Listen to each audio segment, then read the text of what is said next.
नहीं लीला, आज मैं अंता में हूँ और हम गुरुजन साहब जो हैं उनसे बातचीत कर रहे हैं। आज मेरा सवाल है आपसे, अभी के विधानसभा चुनाव में आपकी क्या भूमिका रहेगी?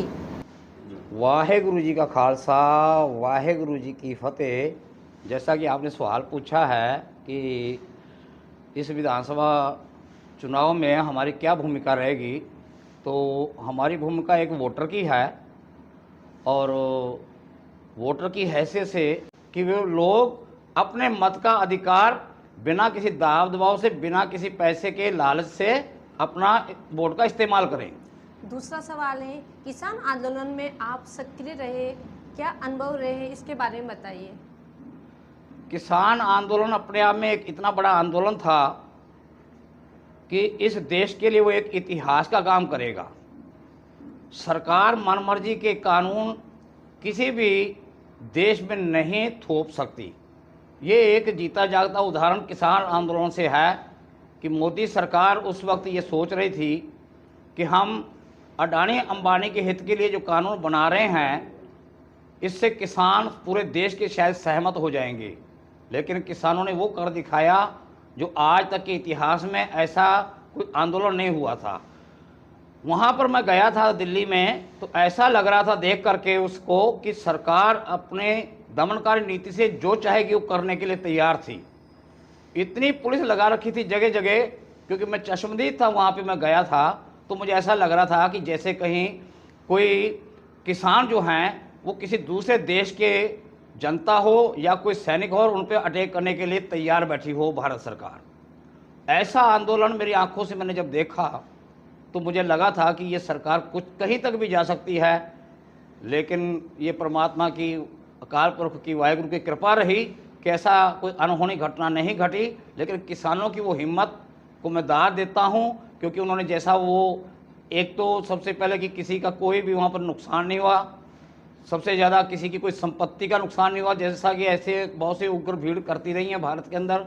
ऐसा नहीं था, सभी लोग पढ़े लिखे थे और एक नियमबद्ध तरीके से वो उन्होंने आंदोलन को किया। जिस तरीके से केंद्र सरकार ने टिकैत साहब को अरेस्ट करने की योजना बनाई थी और इस आंदोलन को कुचलने की जो नीति अपना रही थी भाजपा सरकार, उसमें जो फतेह हुई वो भी एक आश्चर्यजनक थी। क्यों? क्योंकि किसान जो है अपने सच पे थे, इसलिए मोदी सरकार को झुकना पड़ा। और वो इतना बड़ा दंगा करवाना चाह रही थी भारत के अंदर, खास तौर पे सिखों को टारगेट करते हुए और किसानों को बहाने से टारगेट करते हुए कि इनको, इस आंदोलन को किसी भी तरीके से कुचला जा सकता है, लेकिन वो उसमें सफल नहीं हो पाई और देश में भाईचारा कायम रहा। मेरा नेक्स्ट सवाल है, भाजपा पार्टियां चुनाव जीतने के लिए क्या क्या हथकंडे अपना रही है वर्तमान में? भाजपा जो है ये हथकंडे तो बहुत अपनाएगी और अपना रही है कि राजस्थान में किसी जगह पर जोगी सरकार मंच पे बैठे थे और एक बालकनाथ थे, तो वहाँ पर किसी भाजपा के नेता ने ये बयान दिया था कि गुरुद्वारे जो हैं वो यहाँ पे नासुर बन चुके हैं। तो निश्चित है कि ये संदेश किस ओर लेके जा रहा है देश को। इस पर चुनाव आयोग को कार्रवाई करनी चाहिए थी, जो कि नहीं की।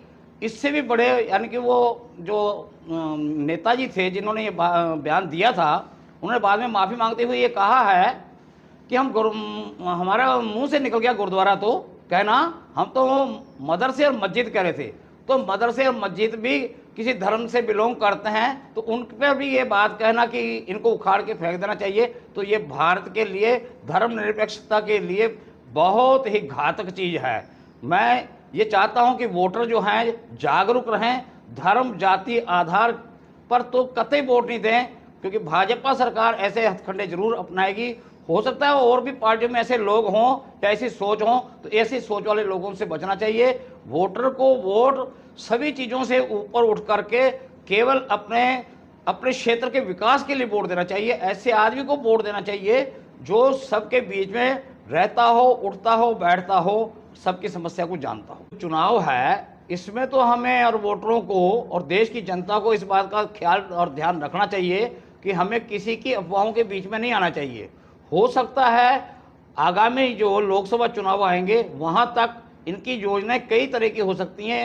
अक्सर ज़्यादातर जो पार्टी है वो बीजेपी पे है, क्योंकि हम व्हाट्सएप वगैरह जब देखते हैं तो जो उनके बयान आ रहे हैं तो वो इतने भड़काऊ हैं कि वो लोगों के अंदर दंगा तक भी फैला सकते हैं और नफरत की राजनीति करने का जो इनके अंदर विचार पैदा होता है उससे हमें सामना करना चाहिए और बिल्कुल सचेत तो रहना ही चाहिए।